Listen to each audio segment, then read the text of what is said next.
It's so very hard to believe that it's been 1 year today since the Lord called Randy home. We miss him and love him so much.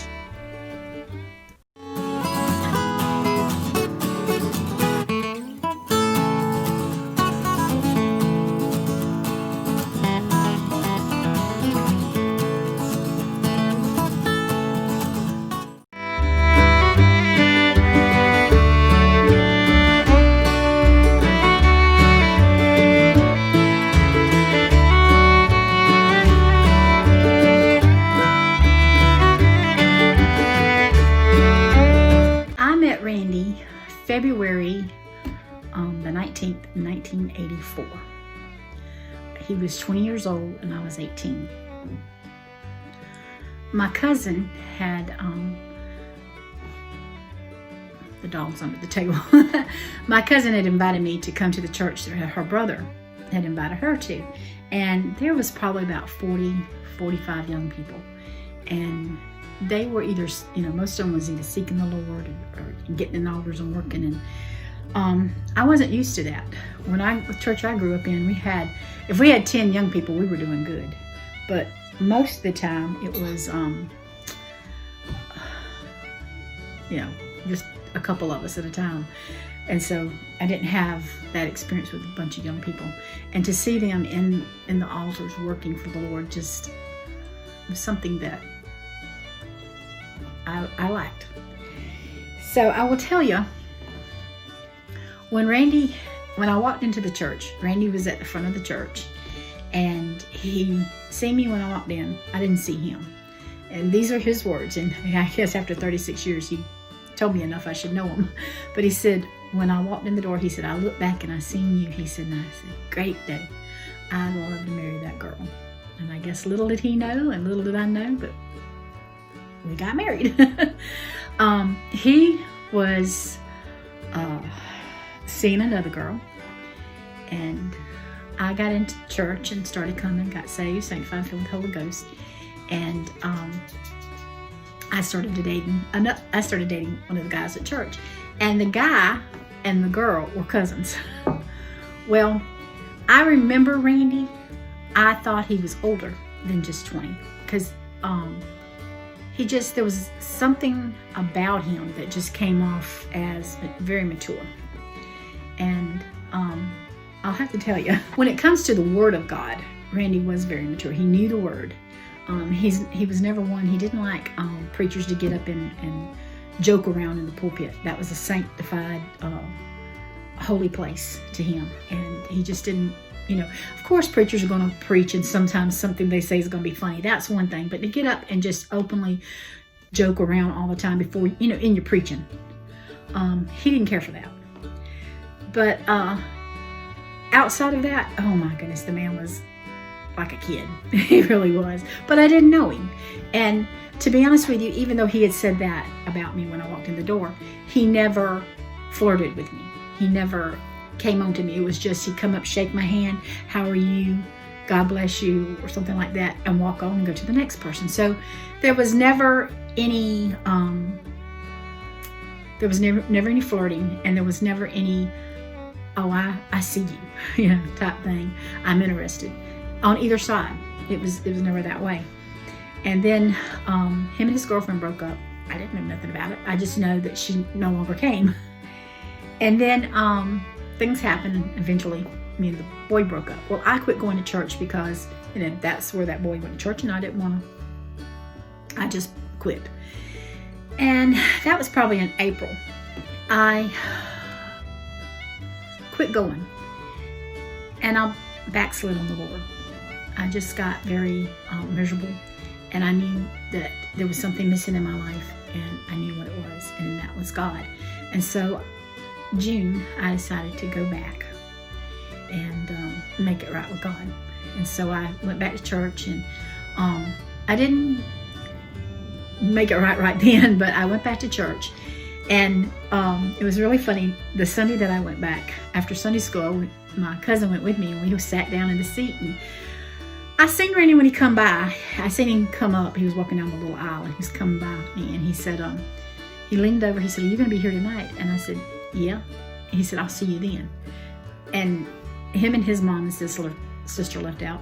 And so he had a family reunion. Well, my cousin and I had a family reunion as well. So we got up and we went out, and he looked back. He said, he got outside, he said, I was leaving. He said, oh no, I've run her off. But, you know, he didn't. So anyway, that night, we went back, and after church, they had a party for his sister. It was her 16th birthday, and he had invited us to come over and eat. And they played some games, and one of them was the winking game. So you put chairs around, and boys stand and all behind the chairs, all but one. The girls sit in the chairs, and you leave one empty chair, and then the boys are behind all the chairs. And the one that's got it empty has to wink to the girl. So when Randy would get an empty chair, you know, it didn't dawn on me. It was just a game. I didn't know that he was even interested. And so he would wink at me and get me in his chair, and he says I didn't get out of his chair, but I think I did get out of his chair a couple times, but he would always get me back in his chair. But anyway, when we went to leave, he asked me out. He'd come out to the vehicle with me. He said, would you like to go out sometimes? And I said, yeah. And I remember telling my daddy that, there's not going to be anything to this. He's too short. My daddy was almost 6 foot, and Randy was like 5'7". And I said, I wanted a 6 foot guy. And I said, he's too short. And I found out I was wrong. It's good to be wrong sometimes. Dynamite came in small packages, and so that's how we met. Oh my goodness, 37 years ago almost. So, yeah.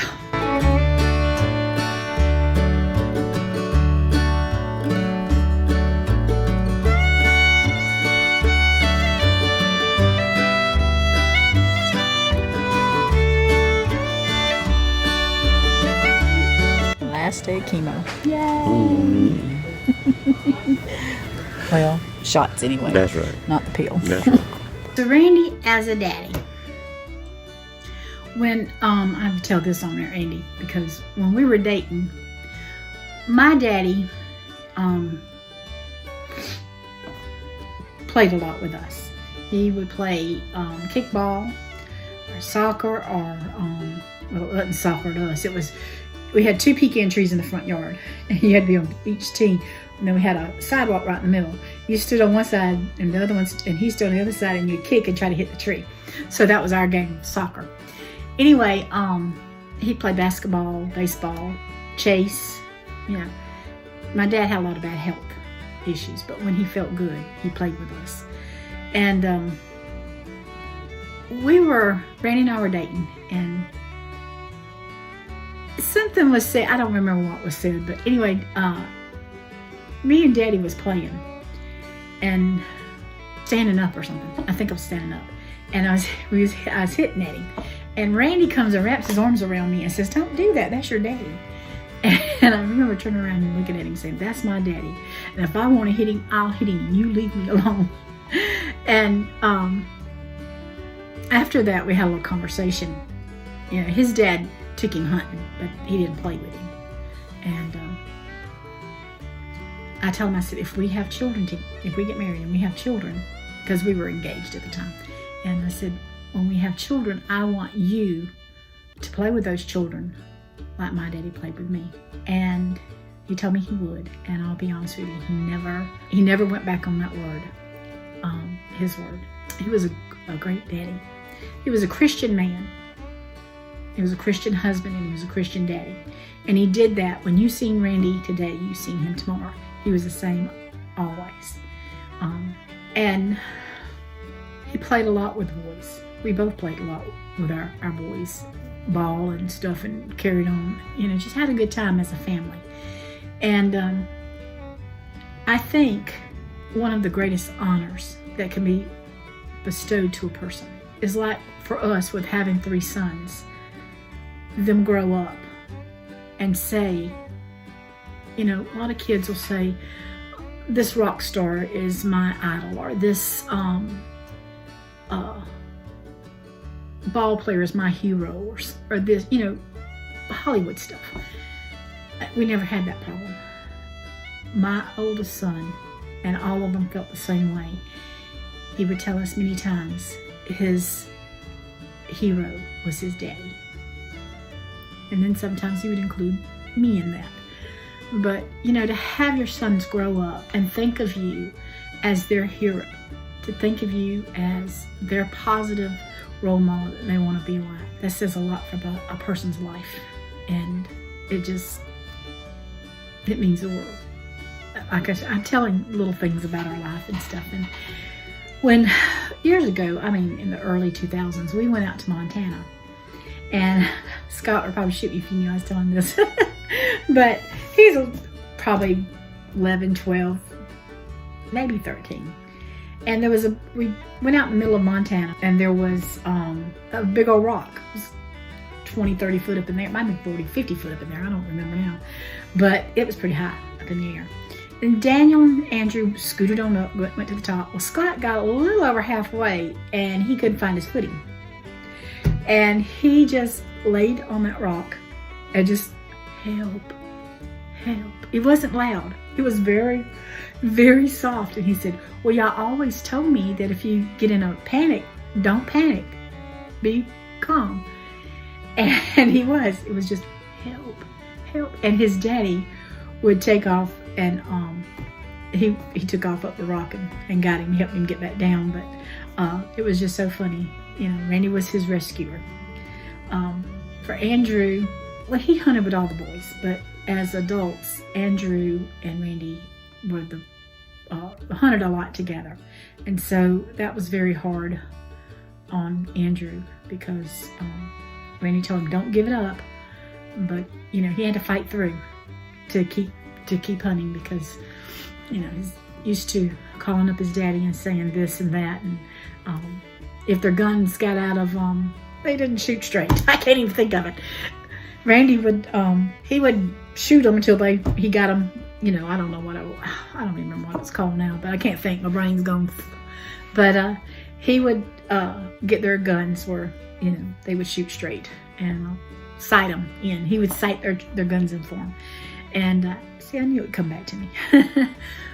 Daniel was funny because when he was little, when Randy would come home, he would go running to Daddy, jump on his legs and say, Daddy's home. And Randy would love that. Oh, he loved that. He would talk about it all the time. And of course, as everything is, the day comes when they no longer do it. So enjoy it while they do it. Leah, Randy always told her, you're my favorite daughter-in-law. And she said, oh, Mr. Randy, I'm your only daughter-in-law. But he loved her. And, he loved her as if she was his own. Abigail, Randy had a lot of health problems. He fought cancer in 2005. He fought cancer in 2011. And Abigail came along in 2014.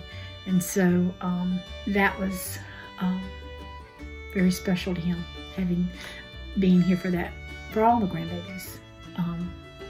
I remember they had this little plastic car that they could ride in.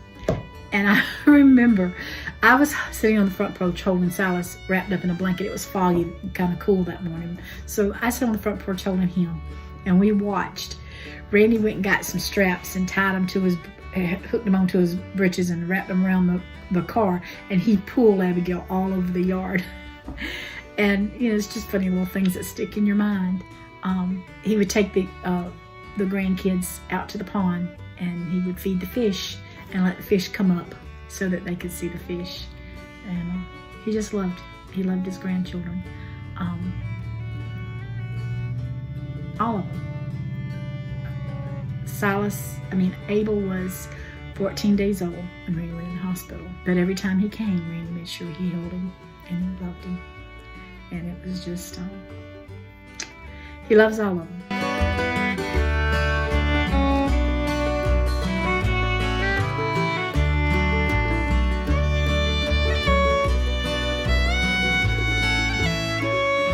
Randy loved vanilla wafers. So I give the grandbabies vanilla wafers, and we call them granddaddy cookies. Leah told me she made a banana pudding the other week, and she said she made, you make banana pudding with vanilla wafers, and they said, oh, we want granddaddy cookies. And so I kept them yesterday, and Elizabeth sat down in the chair and was eating her vanilla wafers, and she said, "Granddaddy cookies, granddaddy cookies." So she was making her a little song up about granddaddy cookies. So that's love. That's love still living here in our house, because in our lives, because they're still remembering granddaddy. Granddaddy influenced his children. He influenced his daughter-in-law. And what time he had with his grandchildren, he influenced them. And even though they're small, I don't want them to forget. I want Abel, who doesn't talk yet, to one day say, "I want a granddaddy cookie." And he's going to get a granddaddy cookie. Right now he just points and cries, and he lets you know that's what he wants. But yeah, that's love still living here.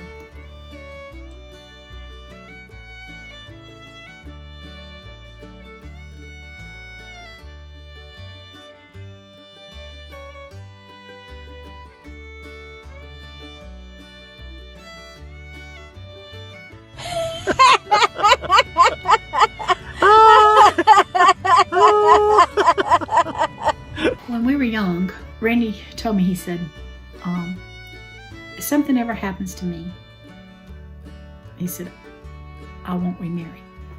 Well, we were young. We didn't have children. We were in our early 20s, and I didn't say anything. I thought, you're awful young.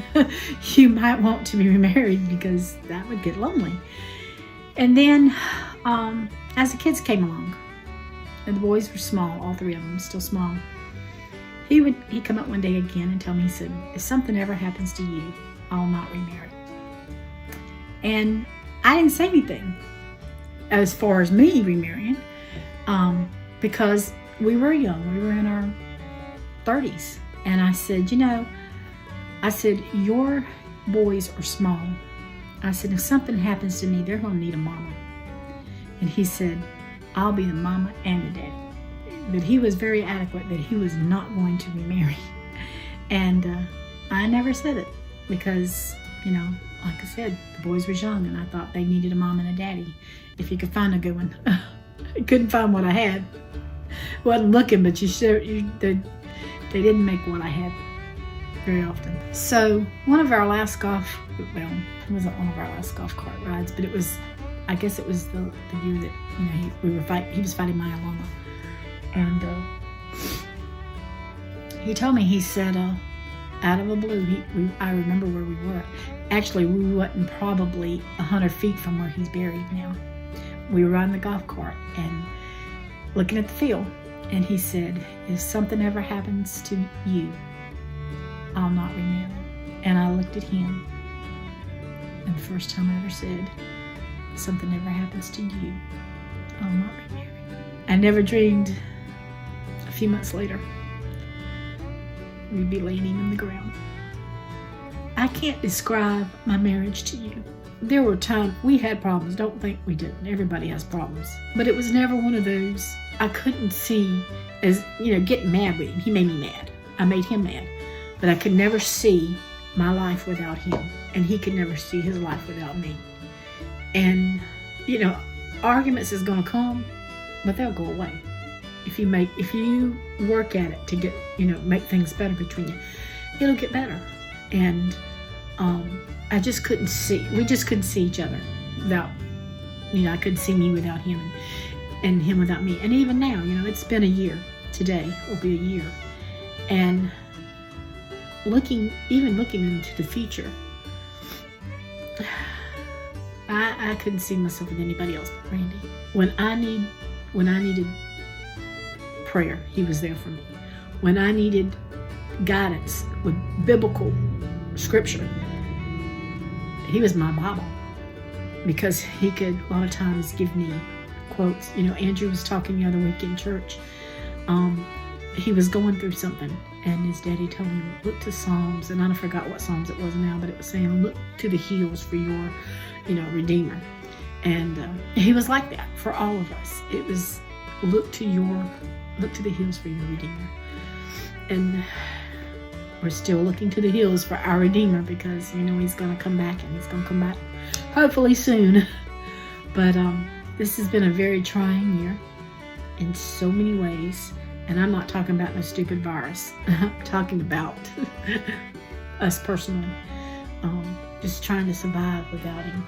And it's been hard. Love still lives in this house. I have Scott and Andrew and Daniel. I have Leah, Abigail, Silas, Elizabeth, and Abel. I have a dear friend that has stepped in after he passed. We became friends, and she's a dear widow herself, and I just thank God for her. I love my family. I love my Lord most of all, because sometimes I don't feel like he's there, but I know he's there. Yeah, he's a good God. And I have to share this with you. Right before Christmas, I was having, Randy went in the hospital in October. So that was a year. Then we had first Thanksgiving without him, and then Christmas was coming up, and then New Year's has really been hard. And now celebrating a year, not celebrating, as he's celebrating, but, a year without him does not seem like a year without him. I'll just be honest with you. But I was having a hard time. And so one night I couldn't sleep. Got in my chair, and a lot of times I can't sleep. That's a good time to talk to the Lord. Anyway, I was talking with the Lord. The Bible tells us that God can talk to us through his word. Tells us Elijah, God wasn't in the wind. He wasn't in the fire. He was in that small, still voice. And that small, still voice can still speak to us today. And so in the wee hours when I was praying, that small, still voice let me know that just the love that we have here, it doesn't end. I don't know how all it works. I can't explain it, because I know that there's no marriage given in marriage up there. You don't need to multiply. That's what we were here for, was to multiply. But he's still my family, and I still love him, and he still loves me. We don't need each other as a husband and wife up there, but we still need that love, and that love continues. And God just let me know that I can tell God that I love Randy, and there's still a way God can tell Randy that he's still loved here on earth. And that just did something for me. Now, it might not make any sense to you, but it made sense to me. And also, we worshiped together. We went to church, we raised our hands, we raised our voices, and we worshiped God together. And God let me know that when I'm worshiping here, Randy's worshiping in heaven. And so even though I can't see him, and I don't know if he can see me or not. I wouldn't think he could, because I don't know. I just don't know. I can't tell you he can't, and I can't tell you can. I know I don't see how it would be heaven for Randy, seeing me so upset down here on earth and struggling. I know if he could see me, he'd tell me, "You're worrying over nothing, girl. It's going to be okay." But I do know that I can worship God on earth, and I know he's worshiping in heaven, and that's something we can do together. And that just brings me comfort. Randy was good at bringing me comfort. Even when he was in the hospital, laying in the bed, sick, dying, he still comforted his family. And that meant so much. And yes, love still lives here in this house. I want to tell my wife and my boys, and my daughter-in-law, and my grandbabies, I love y'all with all my heart.